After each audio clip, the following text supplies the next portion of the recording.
Hey, it's Rob here. 2025, what a year, huh?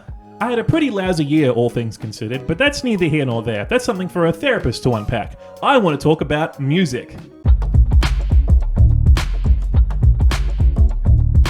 2025 was a weird one for music, a terrible year for the pop charts. Last year seemed to be a total pop renaissance. We had Brat, Kendrick and Drake, we had Chappell Rowan. 2025 was ordinary in comparison. Literally, ordinary. Alex Warren, it was the song of the summer, at least in the US, and it's terrible. It's wedding dance music made for the most boring couple you know. But if you can wade through all the AI slop and regressive pop country, there's actually a lot of great music that came out in 2025. Clips came back. Pusha T and Malice came out with an incredible comeback album. Great to hear from them again. And some great hip-hop records from the likes of Tyler the Creator, Earl Sweatshirt, and A$AP Rock. And rock is in such a weird place right now that bands like Turnstile and Geese have been making huge waves with their latest albums. And Black Country New Road came back with their first studio album since the departure of Isaac Wood. Good stuff in Australia too, especially for psych rock. King Gizzard and the Lizard Wizard, predictably, came out with another great record. Tropical Frickstorm and Psychedelic Popcorn Crumpets both dropped incredible albums. And Tame Impala, they released Dracula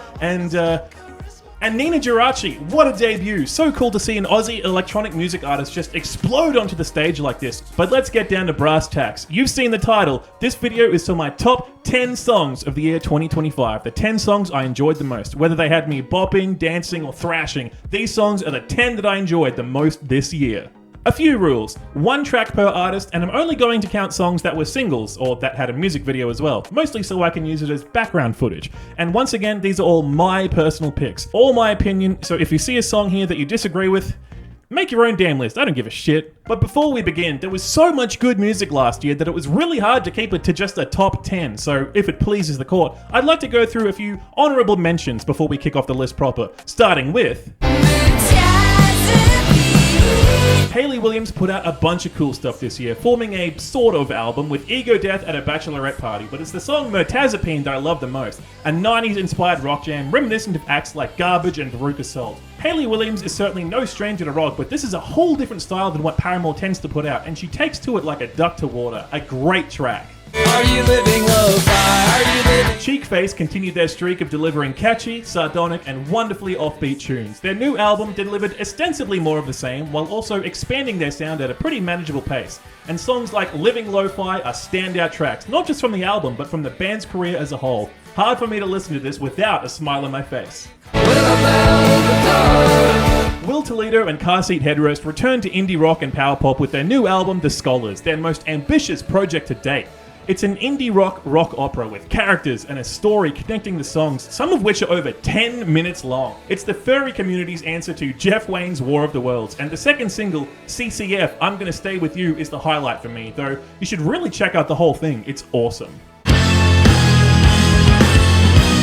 Perhaps the winner of the best band name I heard this year, Touchdown Jesus feel like a band that are on the verge of being the big new thing in the indie scenes. And if they keep making songs as blistering as I Love My Wife, that will happen very soon for them. I Love My Wife has such a dissonant, shrill riff, and they're making their guitars scream all over one of the nastiest drum beats I've heard this year. Experimental, artsy, and thrilling. Check them out as soon as you can. Second sleep is coming out to me. Following a blisteringly good 2024, taking out the top spot on last year's best songs list, Magdalena Bay released a bunch of singles in 2025, and this track, Second Sleep, is just an absolute treat. The song goes through multiple movements, starting low-key, building, getting a little funky, and then ending with one of the most thrilling musical climaxes of 2025, and all while retaining the ethereal, futuristic soundscapes that made Imaginal Disc such an awesome experience. Wicked song.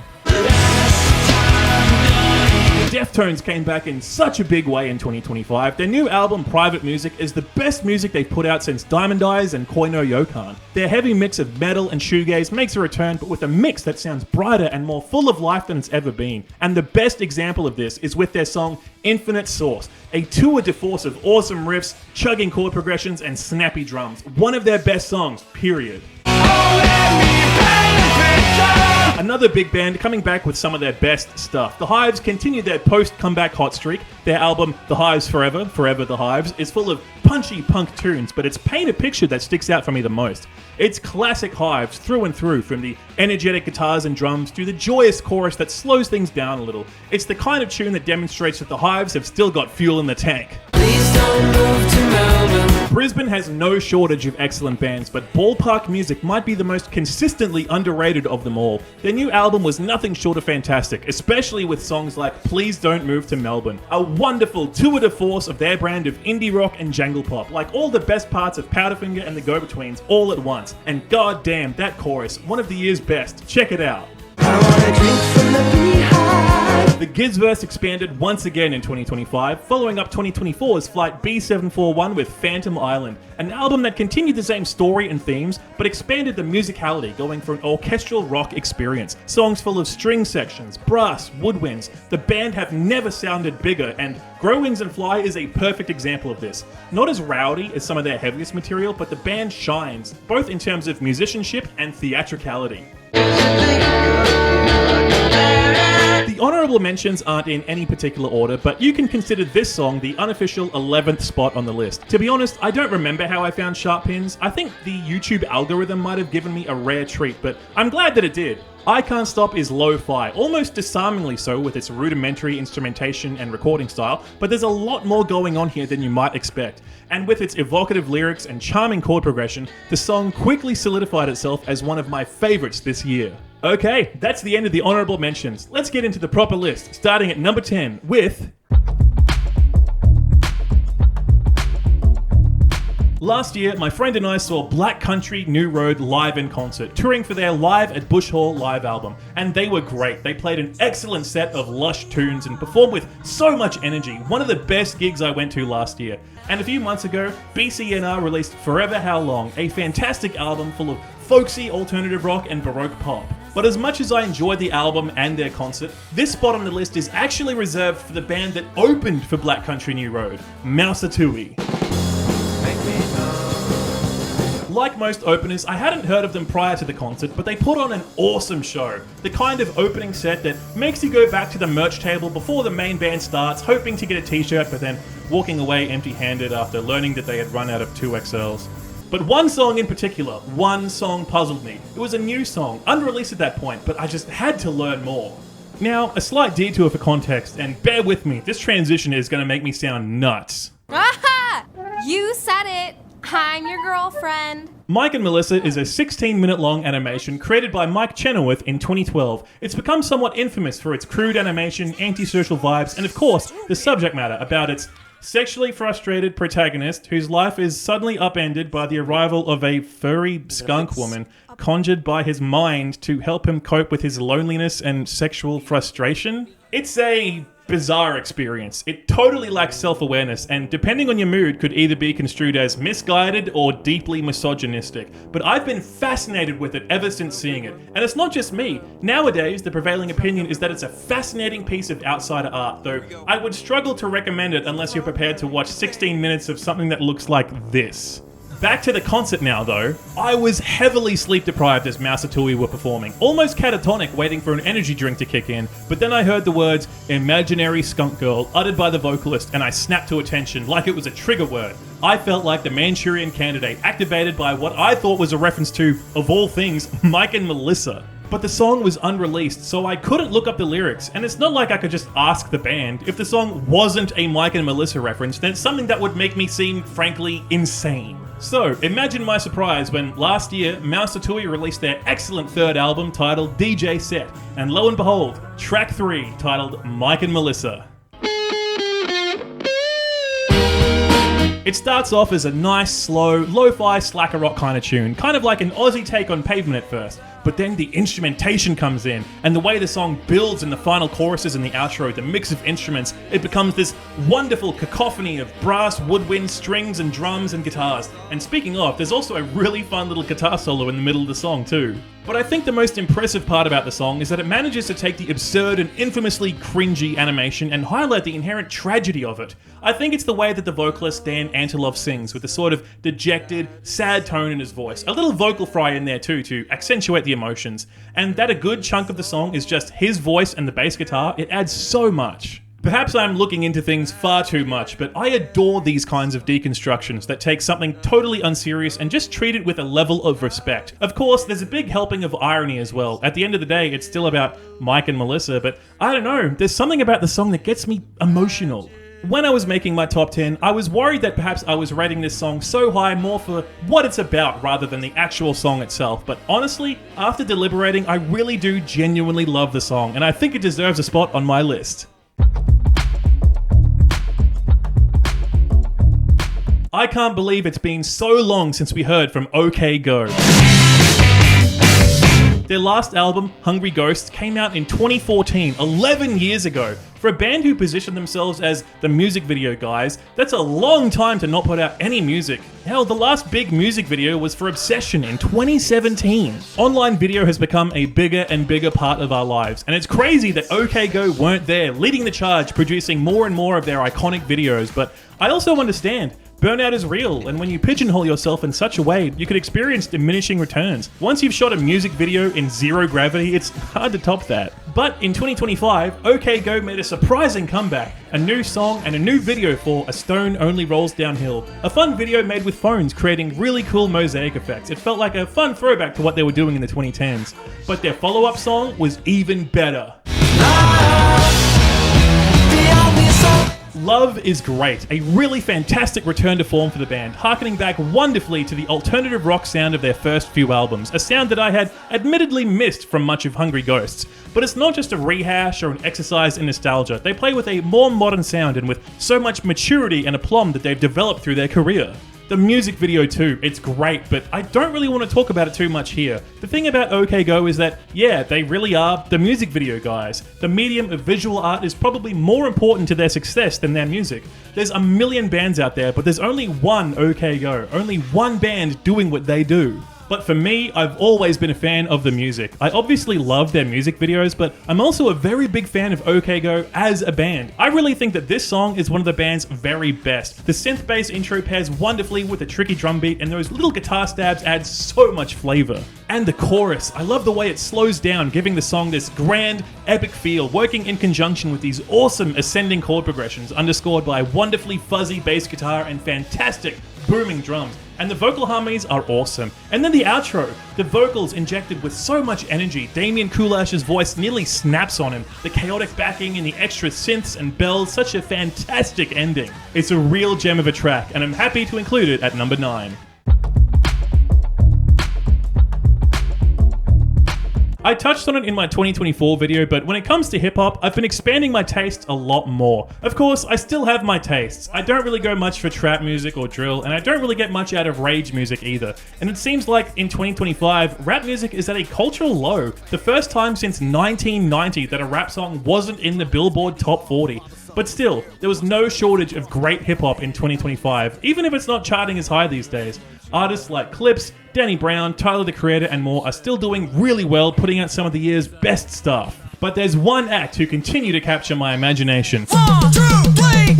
I'll do this shit 2 times like a Twix. I got checks, got Joey Valence and Bray. God damn, I love this shit. I still gravitate towards the artists who make bangers, trunk-knocking, head-thrashing hip-hop tunes that just exude sheer fun. Their new album, Hyper Youth, is a great continuation from No Hands with some awesome hip-hop bangers full of their usual sense of humor and fun-loving vibes. Which makes it all the more interesting that their place on this list is reserved for what might be their most mature song yet. When I grow up, I want to be like JVB. Live Right is the song I'm talking about, continuing JVB's awesome streak of bumping, synth-heavy bangers, but this time we're getting something that's a lot less boom bap, a lot less of a throwback, but something a lot more modern in its presentation. Musically, I'm almost getting flashes of Smile-era Porter Robinson in the beat with the bright synth hook and the cycling loops behind the drums and the melodies. And then the last verse and outro. God damn, that's something straight out of the Brockhampton playbook, how the auto-tuned vocals come in behind the chorus vocal, and then how the song winds down towards the end, leaving just the vocal and a sparse synth.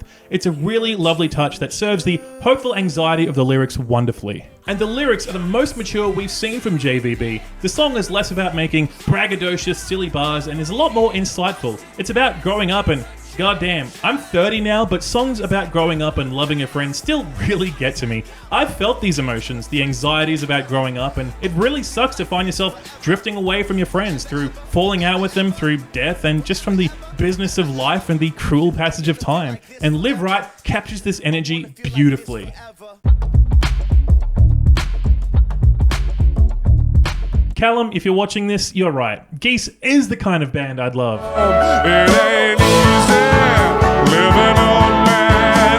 I mean, obviously now you already know that, but for the rest of the viewers out there, I hesitated going into Geese. Their previous record, 3D Country, was great, but not one that captured me as much as it could have, and I was still on that Black Midi wave too. But of course, I was heartbroken to learn about Black Midi's untimely fate, and so, since then, I've had a big hole in my soul, ready to be filled with some freaky art rock and post-punk. All my Talking Heads and Devo CDs can only take me so far. I needed something new, and that's when I heard it. I'm alright. Getting Killed, what an album. Wall to wall of some of the most offbeat, exciting rock music of the year. If you're one of those rock is dead kinds of guys, look, no it's not, you're just bad at finding it. Put down the 3 Days Grace and Finger 11 and get your teeth into this. You're gonna have to nail me down. And my song at number 7 is a great place to start. Taxes, a wonderfully ironic choice for a song in my personal top 10, considering a big financial oopsie that totally overshadowed the year for me. But Taxes is a whole lot more than that. The song starts with a lot of drums, a lot of these awesome conflicting rhythms played on what can only be described as a whole orchestra of different drums, a lot of what sounds like Asian or African drums. The groove is wholly unique, but assembled so intricately with these sparse bass guitar notes and these haunting warbles of background vocals before Cameron Winter's own warbly voice starts to croon slowly over the top of it all. Cameron Winter really shines as a vocalist here. Right away, I was given flashes of the band Gomez, though with a much more musically chaotic sound. I really dig it. And then, as the song builds up, we get to the halfway point. These really lovely, bright guitar leads turn up, and Winter's vocals turn into more of a yelp, more of a Modest Mouse, Isaac Brock kind of sound. It's a fascinating mix of sounds that go into Taxes, and the song just sounds so slick and cleanly produced, but not to the point of sterility. It's a real credit to the producer, Kenny Beats? Kenny Beats produced this? Whoa, Kenny. But yeah, back to Taxes. It's a song unlike any you'll hear all year. All the elements here just coalesce so nicely, from the drums to that awesome guitar lead to the vocals and the evocative, guilt-filled lyrics. Some great metaphors at play. It's just an awesome song all round. I have a weird relationship with electronic music. It's not something I'm particularly into. I don't go clubbing, I don't enjoy raves, and a lot of the time I find a lot of the aesthetics are just not for me, to put it kindly. But every once in a while, I'll find an electronic artist who manages to find a way through all the barriers I've put up and into my brain, where it will stay. And hey, even better, it's actually an Aussie artist that made it into my brain this time. I caught ninajirachi for the first time last year, before she got big. She opened for Porter Robinson in Brisbane, and immediately I was struck by just how much command she had over the crowd. She played an excellent set, but I don't think anyone had any idea how big she was about to get. I Love My Computer released about half a year later to thunderous acclaim, and it's all so well deserved. The album is such an intense, thrilling listen full of distorted bangers like Fuck My Computer and great electropop anthems like iPod Touch, and the lyrics telling a story of growing up in the internet age, growing up with a computer and all the wonders of the internet. All the wonders and all the horrors. In my dream, I saw him.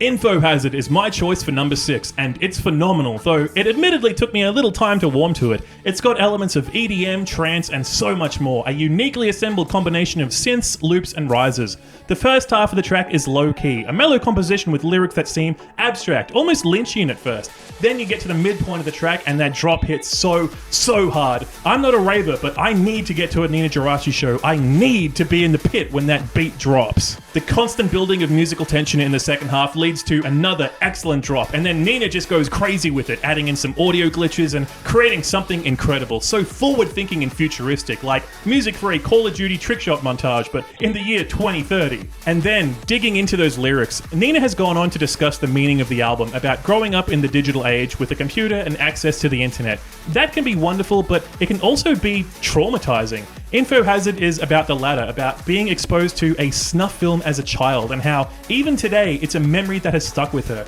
I can't even imagine something like that. I still get memory flashes of the more intense episodes of CSI I watched as a kid. I can't imagine how actually distraught I'd have been if I actually saw someone die for real. And that Nina can take these traumatic experiences and use them to create her art, that's something really special. And honestly, not something you see much from the world of EDM. If you haven't listened to Ninajirachi, you should check out her music right away. Better do it quick before Nintendo and Game Freak sue her for having Jirachi in her name.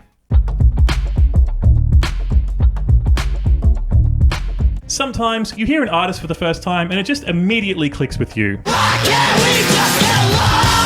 That's how I felt listening to Pup's The Dream Is Over for the first time. A band that just clicked right away with energetic pop-punk tracks, more punk than pop, with expressive vocals, emotive lyrics, and a willingness to play with interesting time signatures and song structures. I was hooked. Then Morbid Stuff came out and I was obsessed. Then The Unraveling, and now, last year's Who Will Look After the Dogs, an album that ranks up there with some of their best material, though it comes from a very different place. Morbid Stuff was very angry and angsty, and Unraveling was satirical and experimental. Who Will Look After the Dogs comes from a much sadder place, a breakup, and Stefan Babcock has been having some very dark thoughts about it. Always came out and it wasn't quite what I expected. A lot of my favourite Pup songs are the harder ones like Sibling Rivalry or Doubts, the songs with a lot more energy and that are played with a lot more aggression, but Always almost sounds tired. Not in a bad way, the song is still full of energy and life. The guitars and chords are surprisingly bright for a song like this, and the melodies, despite singing some pretty dark lyrics, sound full of hope. I'm loving the mix of guitars, the lead playing these lovely little riffs over the pre-chorus and the chorus, and goodness, what a chorus! The melodies and chord progression is classic Pup, and the hook is so catchy. It's the kind of thing that's perfect for singing along to in your car after a terrible day at work.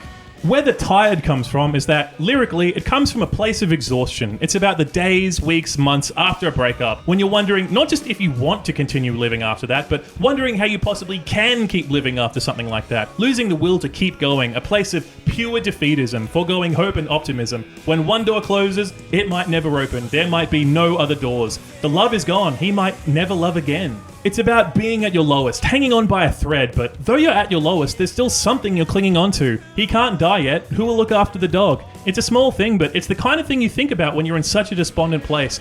Who will look after the dog? Always is a song that simply meant so damn much to me last year. It came out at a perfect time, almost perfectly timed to a lot of the stuff I had to deal with. But even outside of that, it's one of Pup's best songs. Black Midi were a big deal for me. I talked about this in last year's video and mentioned them when I was talking about Geese, but geez, I really got obsessed with their stuff. It just really hit me at the exact right time, a time where I was starting to get bored with the same old from rock music. I wanted something fresh, and Black Midi provided that. Freaky, dissonant, and sometimes uncomfortable songs. And when Jordy Griep released his solo album last year, I think there was this strange sense that went around the music community that Jordy Griep, being the strange, out-of-time musical chameleon he is, was the reason that Black Midi was good in the first place. But honestly, a lot of folk were much too quick to count out the other musical voices in the band. For me, when the new sound came out last year, my first thought was, damn, this rules. But my second thought was, I wonder what Cameron Picton will come out with. I know men who would kill you just for sitting in this room. Truth be told, I don't really know what my new band Believe is. It's still very early days in the project. I don't really know if it's going to be the new main project for Picton or if it's just a one-and-done little diversion. But in any case, their song Lecture 25, so far their only officially released song, has been playing non-stop in my head since I heard it. The song starts with acoustic guitars rapidly strumming these sour chords and Picton delivering these unsettling lyrics over the top of them. They come across as unhinged, even threatening and violent, mentioning death, cancer, and losing your hand in a boating accident. A lot of the lyrics come from a poem, Lecture by Dennis Cooper, and I can't imagine reading this poem and thinking, oh damn, this would make a good song. I think if anyone other than a Black Midi alum had suggested it, you'd think they should be sent to an asylum. And Cameron's voice is a great fit for these frank, unsettling lyrics, singing in this breathy, almost whispered voice, but singing with such urgency. There are imperfections in the singing, voice cracks. It makes the poetic lyrics sound like a stream of consciousness from a madman with a guitar, and it suits the lyrics perfectly. And then the music. The acoustic guitars and sour chords start the song off on such a strange note, and that it only seems to get weirder from there. The shuffling drums come come in, giving the song such a busy, urgent feel, backed by a bass guitar in the back just playing a steady stream of notes. More guitars come in, there's this acoustic guitar riff that plays through, and this piano playing these stabs of uneven, angular chords. It keeps building and building, more piano comes in, the drums get more complicated, almost random at times, and the singing becomes unhinged. The lyrics start talking about all these dreams, all connected in such an abstract way, all until the song finally ends in a chaotic crescendo of drums and piano, such a wonderful climax to the song. I can't believe that this is the project's first official song either. Most bands could struggle for decades and never put together a song like this. It's one of the most singularly fascinating songs I heard all year, and I eagerly await what my new band Believe does next. And yet there were still 3 more songs that placed higher on my top 10. Jamie Page is someone who, up until last year, was completely unknown to me. She's a music producer working in the electronic music realm, especially working with Vocaloid and vocal synthesizer music. And outside of Porter Robinson and French house music duos, I'm pretty clueless when it comes to electronic music. And then Vocaloid, I'm even more clueless. I know there's Hatsune Miku, and I think there are like 2 blonde ones, and I know that leaks have something to do with it, but I just don't exist in that world at all. So for a song featuring a Vocaloid to rank this high on my list...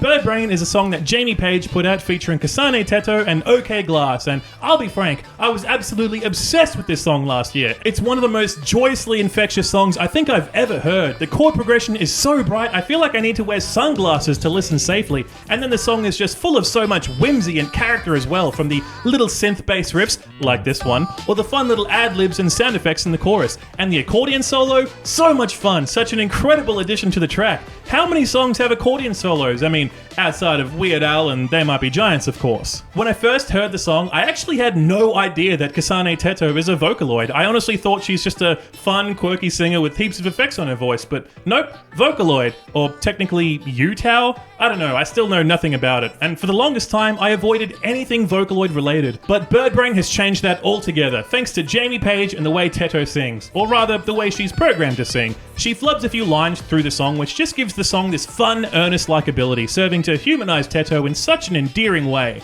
But the reason this song made it onto my list, it just comes back to joy. The overwhelming joyousness I feel listening to the song. It's a song that can pull me out of a crummy mood, and last year I had a lot of crummy moods. Sometimes I just needed a couple fleeting minutes of pure joy to remind me that maybe the world is brighter than I think it is.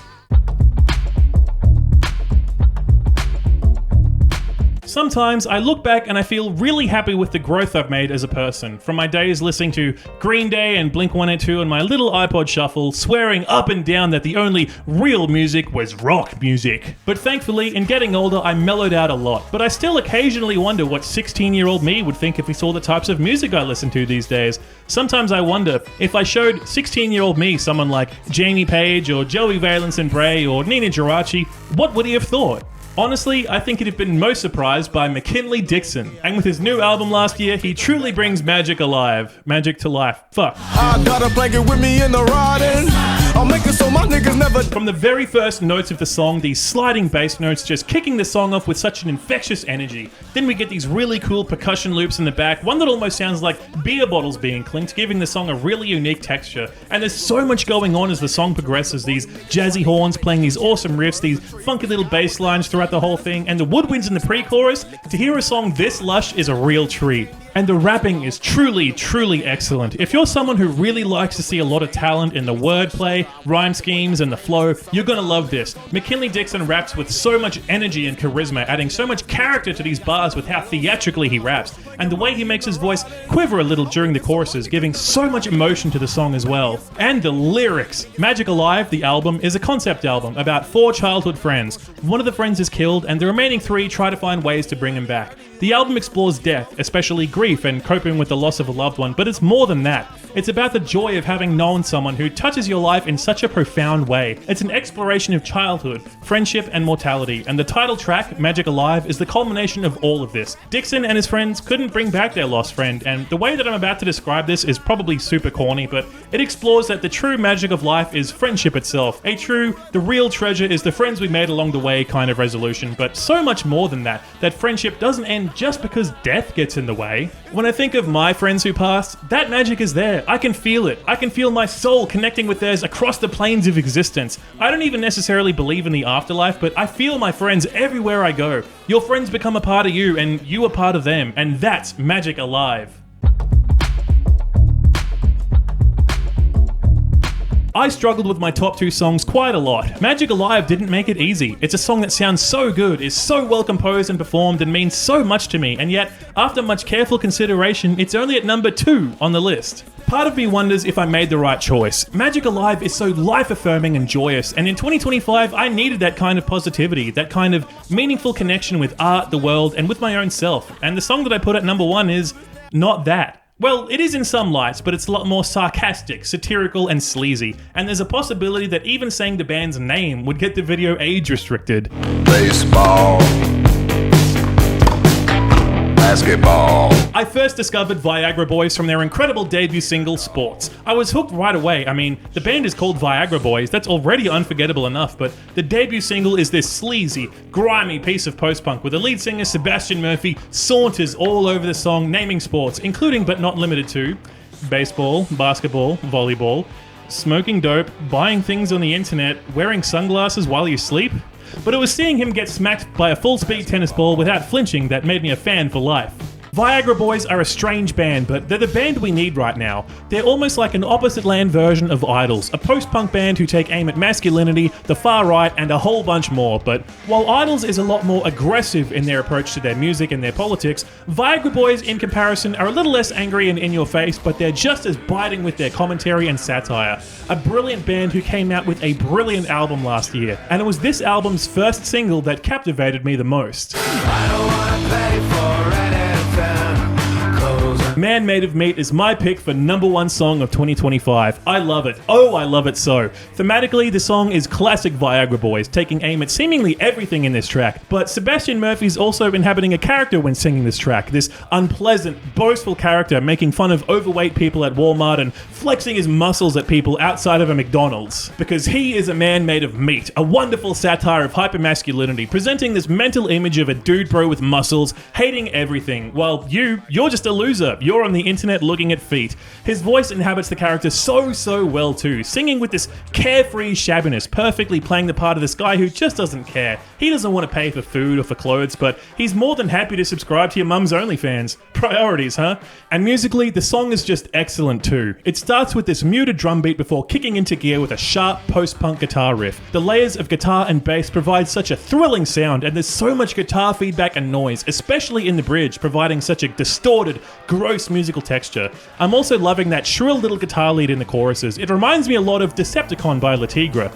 And the mix is just so good. It's crispy and clear, but not sterile or boring. The performances are so tight. The song is just the whole package. I've been second-guessing myself a lot with this track, wondering if it deserves the number 1 spot, but I just keep coming back to it. I keep coming back to these funny, satirical lines, back to the catchy choruses, the fuzzed-out bass sound, the snappy drums, back to the laissez-faire delivery of the lyrics. And in the current world that we're living in, sure, I needed the overwhelming joy of Birdbrain and the uplifting emotions of Magic Alive, but I also have a lot of cynicism to deal with. The world is a crummy place full of crummier people, and songs like Man Made of Meat that satirize this bullshit world and point out all the bullshit in a succinct, entertaining, and memorable way are invaluable.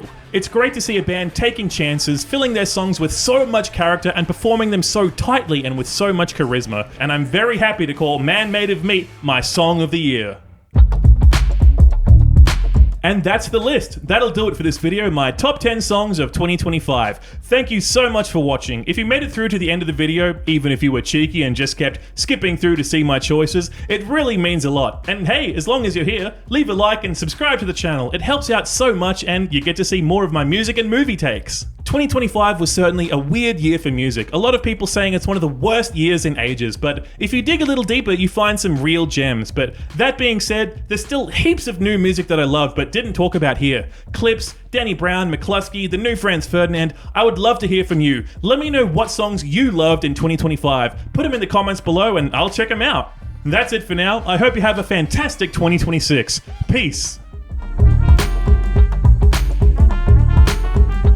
This is the part where the credits roll. I think there'll be a link as well to another video. You should click that.